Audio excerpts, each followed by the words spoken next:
नमस्कार दोस्तों। कहते हैं इलाज के पहले मर्ज जानना बेहद जरूरी होता है। किसी भी बड़े हकीम से हो, डॉक्टर से हो या किसी वैद्य से हो, कोई भी विद्वान होगा यही कहेगा, पहले मर्ज तो जान लो, फिर इलाज कैसे होगा। कि होम्योपैथी की दवा खाएंगे, आयुर्वेद की खाएंगे, कि यूनानी खाएंगे, कि आप खाएंगे अंग्रेजी दवा, फैसला आपका है। तो आज यह बताता हूं कि भारत का मर्ज क्या है और वह मर्ज किन विषाणुओं के कारण, वो वायरस कौन थे जिन्होंने यह रोग पैदा किया। 100 साल पहले आज ही के दिन डॉक्टर केशव बली हेडगेवार ने कांग्रेस मुक्त भारत की नींव नागपुर में रखी थी और यह कसम खाई थी कि वह भारत को कांग्रेस मुक्त कर देंगे और यहूदियों के, इजरायलियों के तानाशाहपूर्ण मुसोलिनी और हिटलर के समर्थकों वाली यह तैयार कर देंगे। जी हां, यही सब कुछ हो रहा था और इसी पूरी खेल का नतीजा था कि कांग्रेस को कैसे तोड़ा जाए, कैसे बांटा जाए, इसके खेल शुरू हुए। 1925 में जब यह खेल शुरू हुआ तो सबसे पहले था कि कांग्रेस में जो हिंदू मुस्लिम की एकता है उसे तोड़ा जाए। उसके लिए कांग्रेस से ही तोड़ करके एक मुस्लिम लीग बनाई गई, जिसने जाकर के पाकिस्तान बनाया और उसका चीफ बना वह जिन्ना जिसकी सारी रिश्तेदारियां हिंदुओं में थी, सारी रिश्तेदारियां। आज भी आप चले जाइएगा मुंबई में, उसकी बेटी मतलब उसके दामाद हैं और उनका परिवार मुंबई में बेस्ड है और बड़े पूंजीपति हैं, व्यापारी हैं, और वो भारतीय जनता पार्टी के बड़े फंडर भी हैं और करीबी भी हैं। एक चीज। दूसरा, कांग्रेस से ही एक अलग दक्षिणपंथी विचारधारा के लोगों की एक हिंदू महासभा बने और उस पर काम किया गया, जो मालवीय जी के जरिए, यानी पंडित मदन मोहन मालवीय के जरिए। हालांकि वो अलग नहीं हुए, लेकिन कहीं ना कहीं उन विचारों से आए और उसमें सावरकर जैसे लोग आ गए और फिर उन्होंने उस पर कब्जा कर लिया। तीसरा एक पैदा किया गया, वो पैदा किया गया आचार्य नरेंद्र देव के जरिए। आचार्य नरेंद्र देव समाजवादी विचारक थे। पंडित जवाहरलाल नेहरू भी उन्हीं विचारों के व्यक्ति थे। निश्चित रूप से चाहते थे कि समाजवाद हो, लेकिन उन्हीं आचार्य नरेंद्र देव के साथ में एक आया राम मनोहर लोहिया, एक आया जयप्रकाश नारायण, जो वास्तव में एजेंट था उसी गैंग का, उसी आरएसएस का। राम मनोहर लोहिया एक बड़े पूंजीपति व्यापारी परिवार में पैदा हुआ था। उनके परिवार ने कोई देश के लिए दान नहीं दिया, लेकिन उन्हें विदेश पढ़ाया और पढ़ के आते ही वो सीधे इसी काम में लग गए। और क्या क्या हुआ उसकी बात करूंगा। जयप्रकाश नारायण बिहार के एक सामान्य परिवार से थे और उन्होंने वहां उस पर काम किया। इन सब ने ये सारे खेल शुरू किए। 1939 आते आते इनके खेल सामने आने लगे। बहरहाल जयप्रकाश नारायण, राम मनोहर लोहिया वगैरह तमाम सारे लोग कांग्रेस के साथी थे। कांग्रेस के अंदर ही बनाया गया था समाजवादी दल और वह बनाया था आचार्य नरेंद्र देव। विचारों के आदान प्रदान था।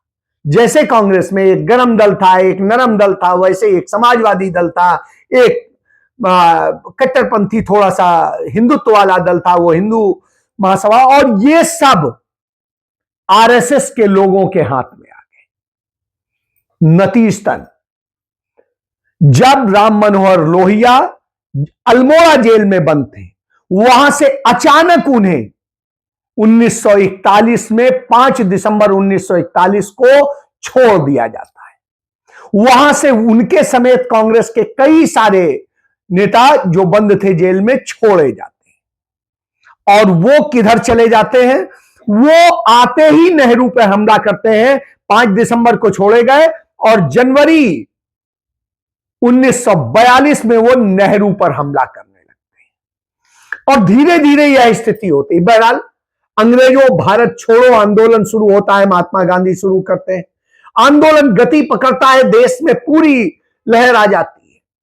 हिंदू महासभा हो, मुस्लिम लीग हो, आरएसएस हो, सब जाकर के अंग्रेजों के आगे मत्था टेक देते हैं और उन्हें चिट्ठी दे देते हैं लिखित तौर पे कि हम आपके साथ हैं।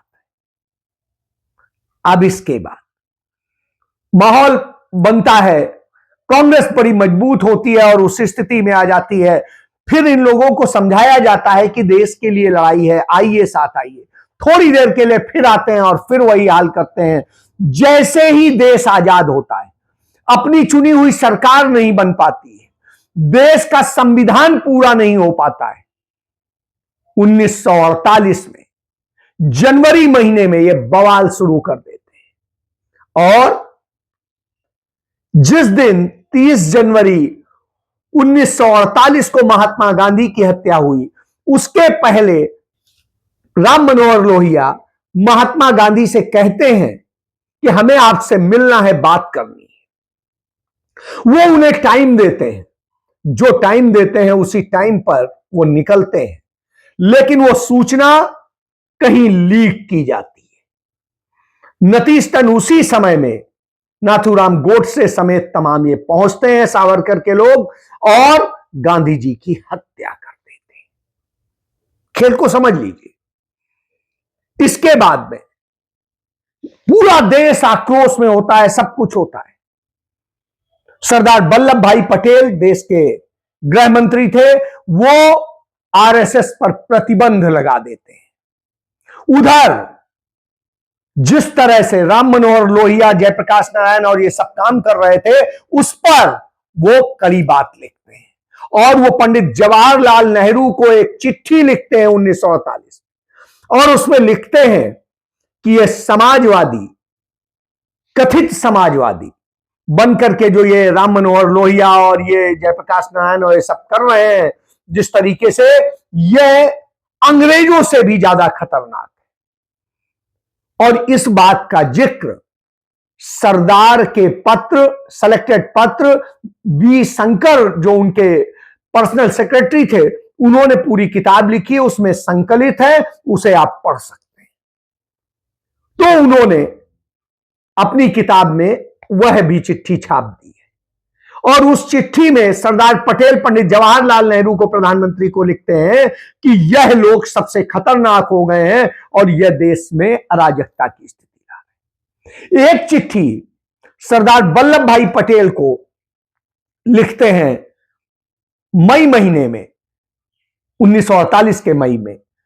वो लिखते हैं डॉक्टर राजेंद्र प्रसाद, और उसमें बताते हैं कि कैसे ये पूरी साजिश कर रही है आरएसएस, अपने लोगों के जरिए उनको तमाम मुस्लिम टाइप के कपड़े पहना करके, उनकी दाढ़ी और बाल बढ़वा करके और उस तरह से करके लोगों के बीच में, मुस्लिम्स के बीच में अंदर डालना चाह रही है, और उसके बाद में वो अचानक हिंदुओं पे हमला करेगी जिससे दंगे हो जाए।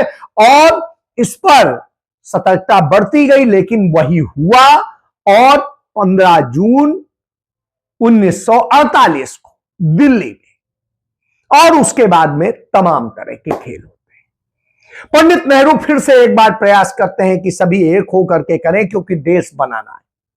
बहरहाल प्रयास नहीं होते हैं। डॉक्टर भीमराव अंबेडकर पंडित नेहरू के साथ आकर के खड़े हो जाते हैं और भारत का संविधान बन रहा होता है। भारत के संविधान में तमाम व्यवस्थाएं की जा रही होती हैं। तभी आरएसएस प्रमुख एमएस गोवालकर, वो अपने, उसकी आप दोनों किताबें पढ़ लीजिएगा, बंच ऑफ थॉट और दूसरी, दोनों किताबों में उसने यह कहा है कि भारत ऐसा बनना चाहिए जैसे यहूदी है।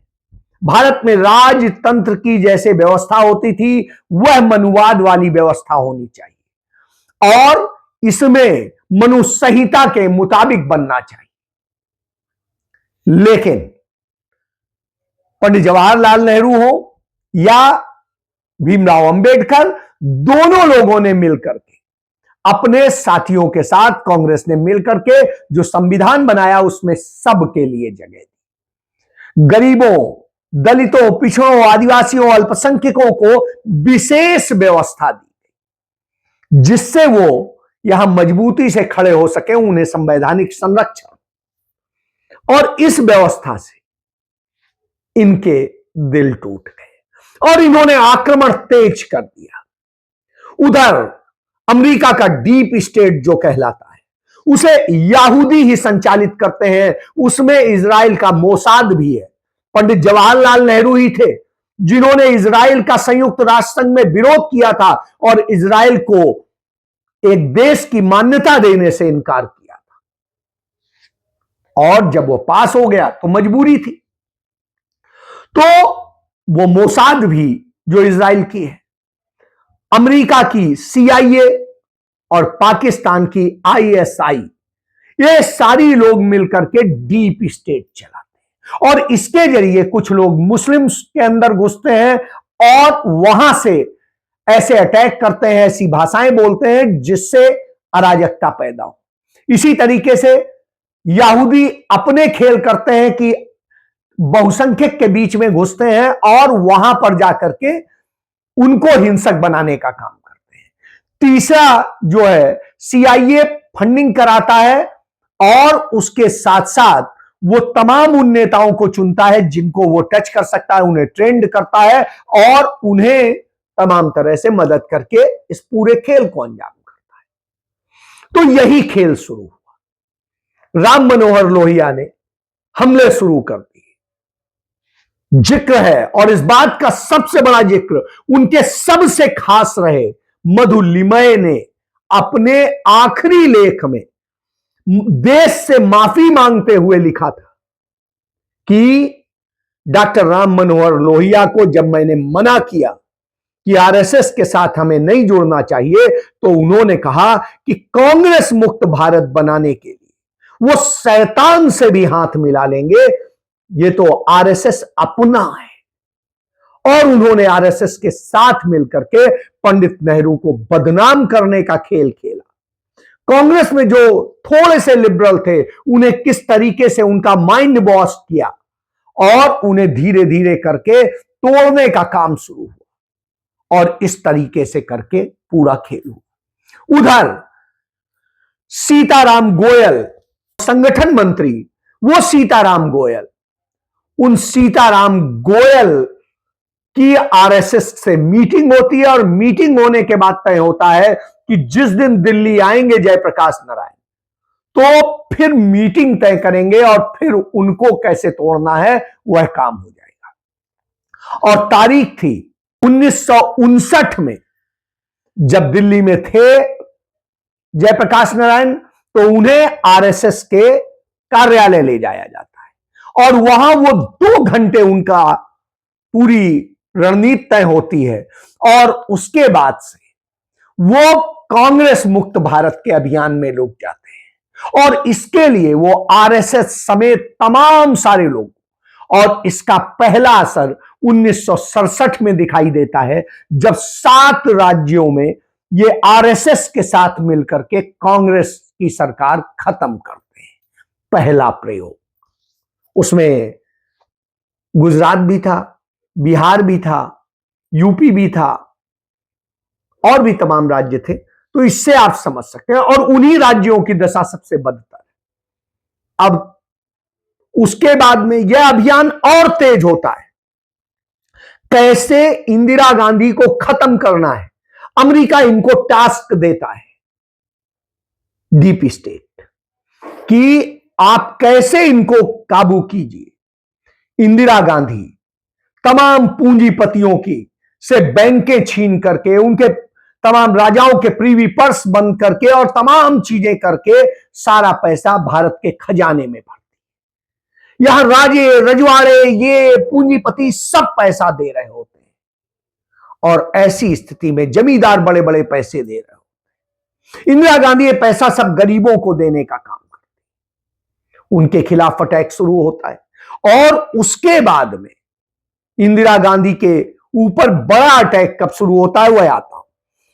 इंदिरा गांधी पाकिस्तान के दो टुकड़े कर देती है 1971 में और उसके बाद में वो मजबूती के साथ में अपना काम कर रही होती है, भारत को समृद्ध बनाने की दिशा में, ताकतवर बनाने की दिशा में।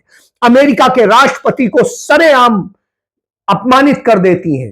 हेनरी किसिंजर जो उनका विदेश मंत्री भी था और साथ ही राष्ट्रीय सुरक्षा सलाहकार था अमेरिका का, वो जाकर के चाइना में बैठ जाता है और कहता है भारत पर अटैक कर दो। उसके साथ ये लोग बात करते हैं और उसके बाद किसिंजर सारा गेम करता है, यहूदियों का पूरी टीम लगती है और इसके बाद जो हमले शुरू होते हैं, इंदिरा गांधी जब 1974 में पहला परमाणु विस्फोट करती है पोखरण में और स्माइलिंग बुद्धा कह के भारत को परमाणु संपन्न बनाती है, तो तुरंत जयप्रकाश नारायण उनके खिलाफ एक आंदोलन खड़े करता है और यह कहता है यह संपूर्ण क्रांति है। देखिए आप, जून में वो यह खेल शुरू कर देता है और एक साल के भीतर अदालत से इंदिरा गांधी को के चुनाव को अवैध घोषित कराया जाता है। जो संघी जज था, जगमोहन लाल सिन्हा पूरा नाम था, और उसके बाद में जिस तरीके से पूरा खेल होता है, इंदिरा गांधी की सरकार के खिलाफ सैनिक और पुलिस विद्रोह कर देने के लिए भड़काया जाता है रामलीला ग्राउंड से, और उसके बाद में जयप्रकाश नारायण इंदिरा गांधी की सरकार पे ये करता है। देश के चीफ जस्टिस पर हमला हो जाता है, कांग्रेस पार्टी के मंत्री, रेल मंत्री को की हत्या कर दी जाती है बिहार में, मिश्रा जी की, और इसी तरीके से तमाम मंत्रियों, तमाम विधायकों, तमाम सांसदों पर हमले होने लगते हैं। तब कांग्रेस यानी श्रीमती इंदिरा गांधी इस देश में इमरजेंसी लगाने के लिए मजबूर होती है, खुशी से नहीं लगाती। और वो चाहती तो राजशाही स्थापित कर सकती थी, उन्होंने यह करने की बजाय 1977 में अपने आप खुद ही इमरजेंसी खत्म की और लोकतांत्रिक तरीके से चुनाव हुआ। इंदिरा गांधी चुनाव हार गई, कांग्रेस सत्ता से बाहर हुई।